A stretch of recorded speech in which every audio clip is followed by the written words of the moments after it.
اپنا بیان شروع کرنے سے پہلے ایک بات میں عرض کر دیتا ہوں کہ جو کوئی سامعین یہاں پر تشریف فرما ہے،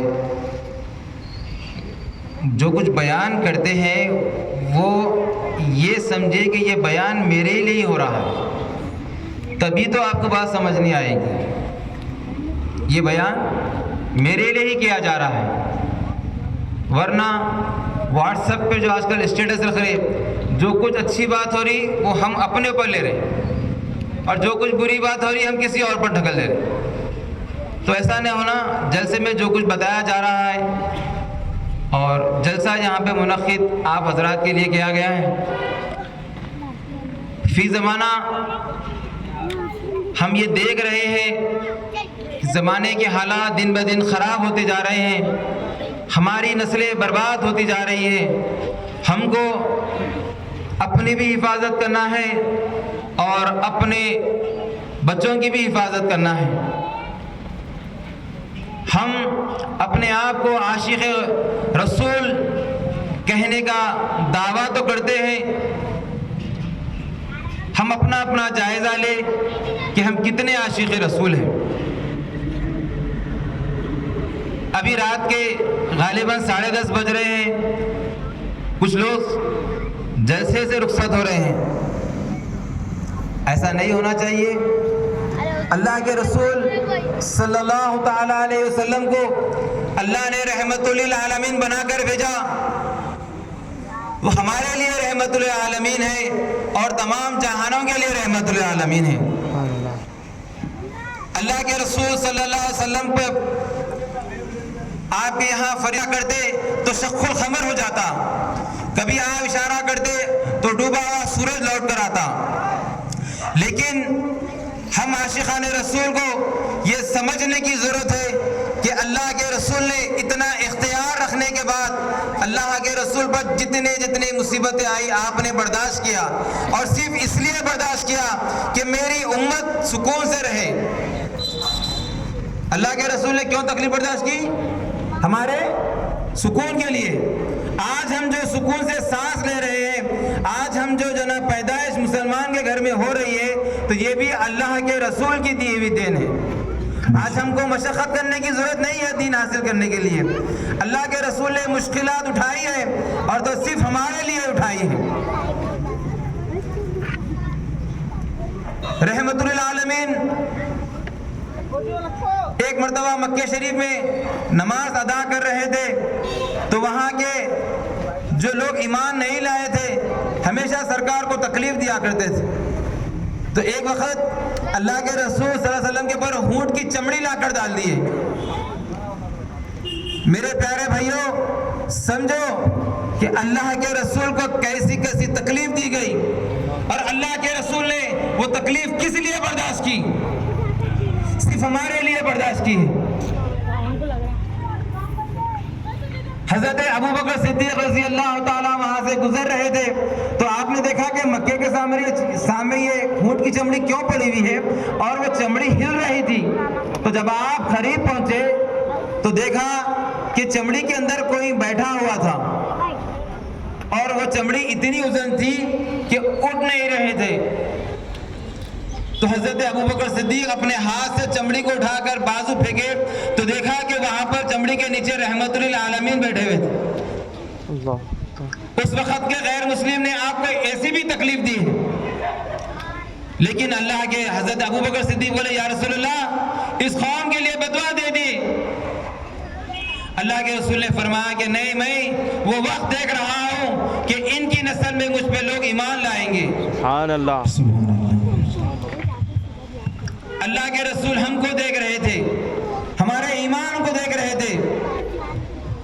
تو کعبے والوں نے جب ایسی تکلیف دی تو اللہ کے رسول رحمت للعالمین کعبے سے ہجرت کرے اور طوائف کے پاس گئے۔ وہاں پر جب گزرے آپ تو وہاں کے لوگوں نے چھوٹے چھوٹے معصوم بچوں کو پتھرے دیا اور کہا کہ اس امین پر کو پتھرے مارو۔ اللہ کے رسول نے پتھرے کس کے واسطے کھائے؟ ہمارے لیے کھائے۔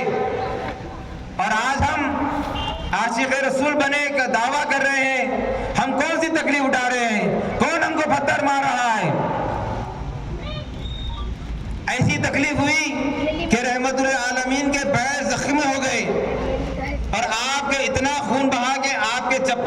خون جمع ہو گیا. اللہ کے رسول نے یہ تکلیف کیوں اٹھائی؟ اللہ کے رسول نے تکلیف یہ ہمارے لیے اٹھائی. اور آج ہم نبی کو کیا دے رہے ہیں اور آج ہم نبی سے کیا محبت کرتے ہیں. یہ بیان گھروں میں بیٹھ کے سننے والوں کے لیے افسوس ہے. اللہ کے رسول نے اپنا گھر چھوڑا, اپنا کعبہ چھوڑا اور جا کر پھترے کھائے, اور آج ہم محفل میں آ کے بیٹھ نہیں سکے. یہ کون سی محبت ہے؟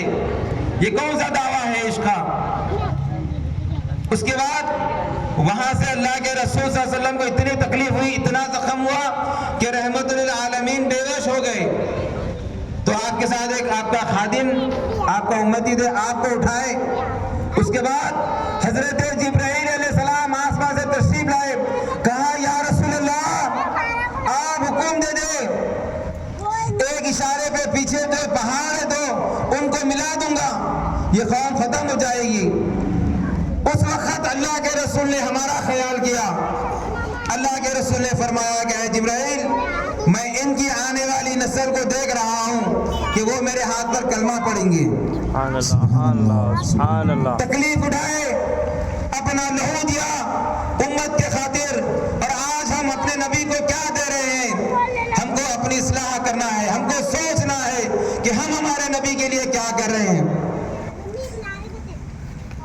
ایسے بھی لوگ ہیں جو جنت میں جانے کا دعویٰ تو کرتے ہیں لیکن اپنا بستر نہیں چھوڑتے.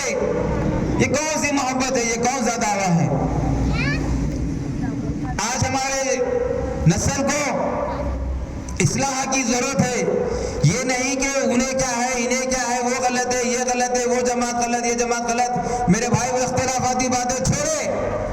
آج ہم کو اپنے آپ کو متحد ہونے کی ضرورت ہے. اپنے یہ نوجوان بچے, یہ نونہال بچوں کو بتانا ہے کہ اللہ کے رسول نے کیسی محبت کی اپنے ماں سے, اللہ کے رسول نے کیا بتایا ماں باپ کے مقام. عشاء کی نماز اللہ کے رسول صلی اللہ علیہ وسلم ادا کرنے کے بعد آپ اتنا روئے کہ آپ کو ہچکی آ گئی. صحابہ میں سے ایک صحابہ آگے بڑھے, کہا یا رسول اللہ آپ کو کون سا غم کھا جا رہا ہے؟ آپ نے فرمایا اے میرے صحابی, آج مجھ کو میری ماں کی یاد آ گئی.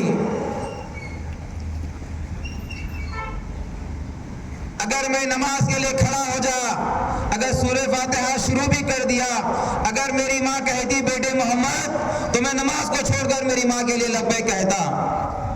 اللہ کے رسول نے یہ حدیث کیوں بتائی؟ یہ آج کی قوم اور آج کے وقت کے لیے بتائی کہ تم اپنے ماں کے لیے یہاں تک بھی جو نا قربانی دینے کے لیے تیار ہو جانا. آج ہم اپنے ماں کا کیا مقام, کیا محبت کرتے ہیں اپنے ماں سے. حضرت اویس قرنی وہ ایک ایسے صحابی تھے جس نے اللہ کے رسول کو اپنے ماتھے کی آنکھوں سے نہیں دیکھا, لیکن تب بھی ان کو صحابیت کا مقام دیا جاتا ہے. آپ نے خط لکھا یا رسول اللہ مدینہ شہر میرے گھر سے ایک دن کا سفر ہے, جا کر لوٹ کر آنے کے لیے. یا رسول اللہ میری بوڑھی ماں میرے گھر میں ہے, بتائیں میں کیا کروں؟ کیا میں میری ماں کو چھوڑ کر آپ کے پاس دین آپ کے ہاتھ پہ قبول کرنے کے لیے آؤں یا اپنی ماں کی خدمت کروں؟ یہاں پر لمحے سوچنے کا ہے.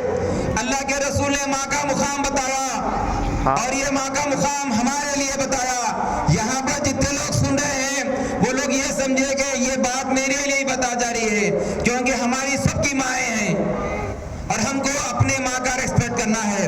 اللہ کے رسول نے فرمایا کہ اے اویس اپنے ماں کی خدمت کرو, میں نے تم کو اسلام میں داخل کر لیا. اللہ کے رسول نے مقام بتایا. ماں کا مقام کیا ہے, باپ کا مقام کیا ہے. ماں کا مقام بھی اتنا ہی ہے, باپ کا مقام بھی اتنا ہی ہے. ایک صحابی نے عرض کیا یا رسول اللہ میرے اوپر سب سے زیادہ کس کا حق ہے؟ اللہ کے رسول نے فرمایا تیری ماں کا حق ہے. پھر صحابہ رسول پوچھے یا رسول اللہ اس کے بعد کس کا حق ہے؟ اللہ کے رسول نے پھر فرمایا کہ تمہاری ماں کا حق ہے. صحابی پریشان ہو گئے. میں نے سوال 2 مرتبہ کیا اور جواب 2 مرتبہ سیم آیا. آپ نے پھر کہا یا رسول اللہ میری ماں کے بعد کس کا حق ہے؟ اللہ کے رسول رحمت للعالمین امام الانبیاء نے ارشاد فرمایا تمہاری ماں کا حق ہے۔ صحابی تھوڑے کے دیر کے لیے خاموش ہو گئے، اور اس کے بعد صحابی نے فرمایا یا رسول اللہ اس کے بعد کس کا حق ہے؟ اللہ کے رسول نے فرمایا تمہارے والد کا حق ہے۔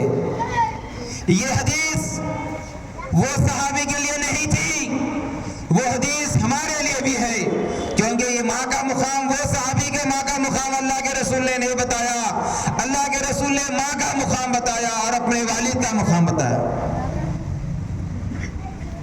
یاد رکھے ماں باپ کا مقام بہت بڑا ہے۔ حضرت موسیٰ کلیم اللہ کوہ طور پہ جا کے اللہ سے عرض کرے کہ اے پروردگار جنت میں میرا پڑوسی کون رہے گا؟ دنیا میں تو میرے بہت چاہنے والے ہیں، جنت میں پڑوسی کون رہے گا؟ میں ان سے ملنا چاہ رہا ہوں۔ پروردگار سے ندا آئی اے موسیٰ وہ شخص ابھی زندہ ہے، تم اگر چاہو تو اس سے مل سکتے ہو۔ تو موسیٰ علیہ السلام نے فرمایا کہ پروردگار میری خواہش ہے میں میرے پڑوسی سے دنیا میں ملنا چاہ رہا ہوں۔ اب موسیٰ علیہ السلام کو یہ دل میں بات پیدا ہوئی کہ ایسا کوسا بڑا اس کا عمل ہوگا جس وجہ سے اللہ نے اس کو جنت میں میرا پڑوسی بنایا۔ اللہ تبارک تعالیٰ نے موسیٰ علیہ السلام کو تمام نقشہ بتا دیا کہ فلانی جگہ وہ شخص رہتا ہے، فلانا اس کی صورت ہے، فلانا اس کا جنا نقشہ ہے۔ تو موسیٰ علیہ السلام اپنے گھر سے نکلے اس شخص سے ملنے کے لیے۔ تو جب وہاں پر پہنچتے ہیں تو دیکھتے ہیں کہ موسیٰ علیہ السلام وہ ایک دکان میں جو ہے نا ان کی ایک دکان ہے، وہ کاروبار کر رہے ہیں۔ موسیٰ علیہ السلام دور ٹھہر کر دیکھے کہ اس کے اندر ایسی کون سی نیکی ہوں گی جس وجہ سے اللہ نے اس کو میرا پڑوسی بنا دیا۔ جب وہ بندہ کاروبار سے فارغ ہوا تو موسیٰ علیہ السلام اس کے قریب گئے، جا کر کہا کہ اے اللہ کے بندے میں موسیٰ ہوں۔ تو وہ شخص بولا اے موسیٰ آپ میرے یہاں کیسا تشریف لانا ہوا؟ تو کہا کہ جناب میں آپ سے ملاقات کرنے کے لیے آیا ہوں۔ تو وہ شخص بولا اللہ کے اتنے بڑے نبی میرے گھر تشریف لائے، میرے دکان پر آئے، تو انہوں نے کہا کہ میری یہ خواہش ہے کہ آپ میرے گھر پہ تشریف لے چلے۔ تو موسیٰ علیہ السلام اس کے گھر تشریف لے چلے۔ اب لیکن یہ آپ کے دماغ میں چل رہا تھا کہ اس کی ایسی کون سی نیکی ہے جو اللہ اس کو میرا پڑوسی بنا رہا۔ وہ شخص کے گھر پہ گئے موسیٰ علیہ السلام، تو انہوں نے موسیٰ علیہ السلام کی بڑی خاطرداری کی۔ اس کے بعد کہا کہ موسیٰ اب یہاں سے آپ گھر کو جانے کا رقصہ بہت دور ہے، تو لہٰذا آج ایک رات آپ میرے گھر میں آرام کر لے، صبح اٹھ کر چلے جانا۔ تو موسیٰ علیہ السلام نے کہا کہ ہاں ٹھیک ہے۔ اب وہ شخص رات ہوئی تو تھوڑی سی عبادت کرا اور سو گیا۔ تو موسیٰ علیہ السلام پریشان ہو گئے کہ بھائی یہ تو دن میں بھی کاروبار میں لگا ہوا ہے، یہ تو دن میں بھی کاروبار میں لگا ہوا ہے، اور رات ہوئی تھوڑی عبادت کرا سو گیا۔ میرے نوجوانوں یہ واقعہ سننے کے بعد آپ اپنا اپنا محاسبہ لیجئے۔ اس کے بعد موسیٰ علیہ السلام کو تشویش ہوئی کہ ایسی کون سی نیکی ہے۔ آدھی رات گزر گئی، موسیٰ علیہ السلام نے کہا کہ ہو سکتا ہے آدھی رات کے بعد اٹھ کر عبادت کرتا ہوگا اللہ کا بندہ۔ آدھی رات گزر گئی، وہ بندہ آرام کر رہا تھا۔ آدھی رات کے بعد موسیٰ علیہ السلام کو ایک آواز سنی آئی، پانی پانی پانی کی۔ تو موسیٰ علیہ السلام اٹھ کر دیکھیے کہ یہ اندھیرے میں آواز کہاں سے آ رہی ہے۔ آپ قریب گئے، جا کر دیکھا تو ایک ضعیف محترمہ اپنے بستر پہ جنا علیل حالت میں آرام کر رہے تھے۔ تو موسیٰ علیہ السلام نے ان کو پانی پلایا۔ اس کے بعد تھوڑی دیر وہاں پر بیٹھے تو اس ضعیف ماں کے منہ سے آواز آ رہی تھی، اے اللہ میرے بیٹے کو موسیٰ کا پڑوسی بنانا۔ سبحان اللہ۔ تو اس شخص کو اس کی ماں کی دعاؤں کی وجہ سے موسیٰ کا پڑوسی بننا نصیب ہوا۔ اگر تم لوگ اپنی ماؤں کی خدمت کرو گے تو یہ کوئی بڑی بات نہیں ہے کہ اللہ تم کو رسول اللہ کا پڑوسی بنا دے گا۔ اپنے ماں باپ کی قدر کرے۔ حضرت بایزید بستامی رحمت اللہ علیہ کے والدہ نے آپ کو ایک مدرسے میں لے آ کے ایڈمیشن کرایا، اور وہاں پر آپ نے وہاں کے مدرسے کے استاد کو کہا کہ میرے بچے کو عالم اور ولی بنانا۔ جب تک یہ ولی نہ بن جائے اس کو میرے گھر کو نہ بھیجنا۔ یہ ایسی مائیں تھی جو اپنے بچوں کے لیے ایسا فکر کیا کرتی تھی۔ آج ہمارے بچے 8:30 ہو گئے، اسکول اگر نہیں گئے تو ہماری بہنیں بے چین ہو جا رہی ہیں۔ اسکول کا ٹائم ہو رہا، اٹھ، اسکول کا ٹائم ہو رہا، اٹھ، آٹو والے آ رہے، اٹھ، بس والا چلے جائے گا، اٹھ۔ فجر کی نماز کے لیے کیوں ہماری بہنیں، ہماری مائیں ایسا بے چین کیوں نہیں ہو رہی ہے؟ اسکول کی فکر جو کہ خبر میں نہ اس کا سوال ہے، نہ اس کا سوال تم سے ہوگا کہ تمہارا بچہ کتنا پرسنٹیج مارکس لایا، کون سے اسکول میں پڑھا بچہ۔ یہ سوال ہوگا کہ تم نے تمہاری اولاد کو کیا تعلیم دی، تم نے تمہاری اولاد کو کتنا نمازی بنایا، تم نے دین کے لیے تمہارے بچے نے کیا کیا قربانی دی۔ نبی نے تو قربانی دی، نبی نے فترے کھائے، تم نے کیا کیا؟ تو اس وقت کیا جواب دیں گی ماں باپ؟ 10 سال گزر گئے، بایزید بستامی رحمۃ اللہ علیہ گھر کو تشریف لائے، کھٹکا مارا تو آپ کے والدہ نے پوچھا کہ کون؟ تو کہا اماں میں بایزید ہوں۔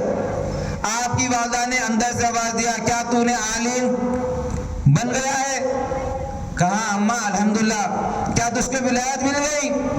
کہ اماں مجھے ولایت تو نہیں ملی۔ تو بولے جا واپس جا استاد کے پاس اور اپنا وعدہ پورا کر کے آنا۔ وہ واپس اپنے مدرسے لے کے گئے اور آپ کی والدہ جانماز بچھا کے دعا کرے کہ اے اللہ میرے بایزید کو ولی بنا دے۔ سبحان اللہ۔ تو سوچے ماں کی دعا سے ایک انسان عالم بھی بنتا ہے اور ولی بھی بن جاتا ہے۔ ماں باپ کی قدر کرے۔ آج ہم جو کچھ کما رہے ہیں، آج جو کچھ ہماری عزت ہے، یہ ہماری ماں باپ کی وجہ سے ہے۔ ہم سمجھ رہے ہم بڑے ہو گئے، یہ ہمارے دماغ کی وجہ سے ہے، یہ ہمارا ہنر ہے، یہ ہماری قابلیت ہے۔ نہیں، یہ تمہاری ماں باپ کی قابلیت ہے کہ انہوں نے آپ کو ایمان دیا، انسان بنایا، آپ کو قابلیت دی، اچھا ماحول میں رکھا، اچھا ماحول رکھا، اپنے آپ کو بھوکا رکھا، تم کو بھوکا نہیں رکھا۔ رمضان کی عید آئی تو کئی ماں باپ ایسے جو اپنے آپ کے کپڑے نہیں پہنتے ہیں، اپنی اولاد کو خواہش پوری کرتے ہیں، اور وہی اولاد جب بڑی ہو جاتی ہے تو اپنے ماں سے کہتی کہ بس کرو باتا، بولے سے بات بولتے جا رہے، دیوانے ہو گئے کیا؟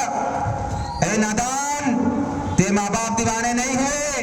قرآن چیخ ہوتا ہے، سورہ یاسین میں اللہ ارشاد فرما رہا ہے ہماری کھلی نشانیوں میں سے ایک نشانی یہ بھی ہے کہ ہم ضعیفی میں ان کو بچپن کی طرف لوٹا دیتے ہیں۔ ماں باپ سے تو بچپن میں سوال کیا کرتا تھا یہ کیا ہے، یہ کیا ہے، یہ کیا ہے، تو ماں باپ اس کو 100 مرتبہ پوچھتے تو 100 مرتبہ جواب دیتی کہ بیٹے یہ 1 ہے، یہ 1 ہے، یہ 1 ہے۔ اور ضعیف ہو جا رہے ماں باپ 1 سے 2 مرتبہ پوچھ رہے ہیں تو ہماری مزاج کھو رہی ہے اور ہمارے منہ سے نکل آپ پاگل لگے کیا؟ تیری ماں نے، تیرے باپ نے تجھ کو بچپن میں نہیں کہا کہ بیٹے تو کیا پاگل ہو گیا؟ یہ کون سا حق ادا کر رہے ہیں؟ ہم کو اپنی اصلاح کی ضرورت ہے۔ وہ بڑے خوش نصیب ہے جس کے ماں باپ باحیات ہے۔ ان لوگ سے پوچھو جو اپنے ماں باپ کو کھو دیے، جس کا جنت کا دروازہ بھی جو نا اللہ کے پاس سے لے گیا، اور جس کی جنت ماں کے قدموں کے نیچے تھی، اس کی ماں بھی اس دنیا سے رخصت ہو گئی۔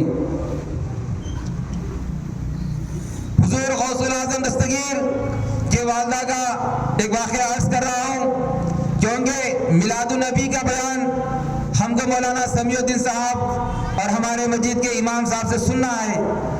تھوڑی سی تکلیف کرے، جب ہم کو اپنے آپ کو مسلمان سمجھتے ہیں تو اپنے مسلمان ہونے کا حق ادا کرے۔ حضور غوث الاعظم دستگیر کو جب آپ کے والدہ مدرسے کو بھیجے تو کہا بیٹے یہ کچھ پیسے اپنے آپ کے خرچے کے لیے رکھنا۔ آپ نے وہ پیسے حضور غوث الاعظم دستگیر رضی اللہ تعالیٰ کے بغل میں سی دیا۔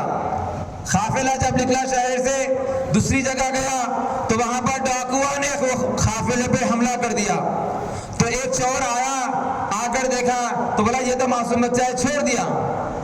تو غوث پاک نے فرمایا کہ اے بندے خدا کیا ہوا، کیوں قریب نہیں آتا؟ تو اس شخص نے کہا کہ آپ تو بہت چھوٹے ہیں، آپ کے پاس کیا ہے؟ تو حضور غوث الاعظم نے دستگیر رضی اللہ تعالیٰ فرمایا کہ ہاں میرے یہاں بھی دولت ہے۔ تو وہ شخص پریشان ہو کے حضور غوث پاک کے پاس قریب آیا اور دیکھنے لگا تو وہ تو اکثر عموماً جیب دیکھتے تو جیب میں تو پیسے نہیں تھے. تو شخص نے کہا کہ اے اللہ کے بندے تو بڑا چھوٹا ہے اور لیکن کہہ رہا ہے کہ اپنے پاس پیسہ ہے, تو کہاں ہے؟ تو بتائے تیرا استاد کہاں ہے ڈاکو؟ سردار اس کو بلا, میں اس کو بتاؤں گا. وہ دوڑتا ہوا گیا اور اپنے سردار سے کہا کہ ایک معصوم بچہ ہے جو مجھے بہت پریشان کر دیا. بولا کیا ہوا؟ تو میں اس کو چیک کر رہا ہوں, دیکھ رہا ہوں اس کے پاس پیسے نہیں ہیں لیکن کہہ رہا ہے کہ وہ پیسے ہیں. سردار بولے ایسا کیسا معاملہ ہوا؟ وہ خود پریشان ہو کے آیا. آگے جب حضور غوث الاعظم دستگیر کو, سردار اولیاء کو دیکھا تو کہا کہ معصوم آپ کے یہاں پیسے ہیں؟ تو کہا غوث پاک نے ہاں میرے یہاں پیسے ہیں. تو آپ ڈاکو نے کہا کہ آپ چاہتے تو چھپا لیتے اس سے. تو آپ نے کہا کہ نہیں, میری ماں نے کہا عبد القادر کچھ بھی ہو جائے جھوٹ نہیں بولنا. سردار نے کہا کہاں پہ پیسے؟ تو بولا کہ میرے بغل میں ہے. تو دیکھیے دین کیسا پھیلا. دین تلوار کی ضرب پہ نہیں پھیلا, دین اخلاق سے پھیلا, دین عمل سے پھیلا. آگے بھی دین اخلاق سے پھیلے گا اور دین عمل سے پھیلے گا. ہم دعویٰ کر رہے غلام ہے, غلام ہے, حضور کے غلام ہے, غلامی رسول میں موت بھی قبول ہے. یہ کون سی موت ہے؟ یہ کون سی غلامی ہے؟ مسجدیں ہمارے خالی ہیں, مدرسے ہمارے خالی ہیں. یہ کون سی دعویٰ ہے دین کا؟ غلام کیسے تھے نبی کے, کیسی کیسی تکلیفیں اٹھائی. آج ہم کو دین آسانی سے مل گیا میرے بھائی. روز محشر ہوگا, حضرت امام علی مقام امام حسین اگر تم سے پوچھو گے میں نے تو اپنا علی اکبر دیا, تم نے کیا دیا, تم کیا جواب دو گے امام حسین کو؟ اگر امام حسین پوچھیں گے میں نے تو علی اصغر دیا, بتاؤ تم نے دین کے لیے کیا قربانی دی, تو روز محشر امام حسین کو ہم کیا منہ بتائیں گے؟ کیا بتائیں گے؟ دعویٰ تو کرتے ہیں ہم حسینیت کا, یہ کون سا دعویٰ ہے؟ آخری بات اپنی عرض کرتا ہوں, رسول اللہ صلی اللہ علیہ وسلم کی کیا شان ہے. جب ہم خبر میں جائیں گے تو ہم سے 3 سوال ہونے والے ہیں. پہلا سوال ہوگا بتا دینا رب کون ہے. اگر بندہ دین کا نہیں ہوگا, کسی غیر مذہب کا ہوگا تو اس سے دوسرا سوال کیا جائے گا, لیکن اس پر عذاب نہیں ہوگا. اگر وہ اہل ایمان ہے تو کہے گا کہ ہاں میں رب کو مانتا ہوں, میں اللہ کو مانتا ہوں, میں اللہ کا بندہ ہوں. دوسرا سوال ہوگا بتا تیرا دین کون سا ہے. اگر وہ ایمان والا ہوگا تو کہے گا کہ میرا دین اسلام ہے. اگر غیر دین والا ہوگا, اگر وہ انکار کر دیا, ابھی بھی اس پر عذاب شروع نہیں ہوگا. تیسرا سوال بڑا اہم سوال ہے. اگر تیسرے سوال میں فیل ہو جاؤ گے تو وہیں سے تمہارے اوپر عذاب آنا شروع ہو جائے گا. یہ اللہ کون بتائے گا؟ اللہ کو بتانا ہمارا کام ہے. یہ ہمارے معصوم بچے ہیں, یہ کون بتائیں گے اللہ ان کو؟ کون ہے اللہ, کون بتائیں گے؟ اگر ہم خود عبادت نہیں کریں گے تو ہم یہ بچوں کو کیا بتائیں گے دین؟ ہم خود اگر دین پہ نہیں چلیں گے تو یہ بچوں کو ہم دین کی کیا تعلیم دیں گے؟ آخری سوال خبر میں ہوگا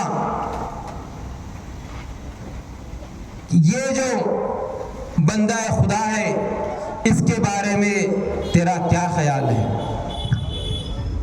اگر ایمان والا ہوگا تو اس کے منہ سے نکلے گا کہ یہ میرا نبی ہے, یہ میرے رحمت للعالمین ہے. عاشق رسول کے منہ سے نکلے گا یا نبی سلام علیکہ, یا رسول سلام علیکہ.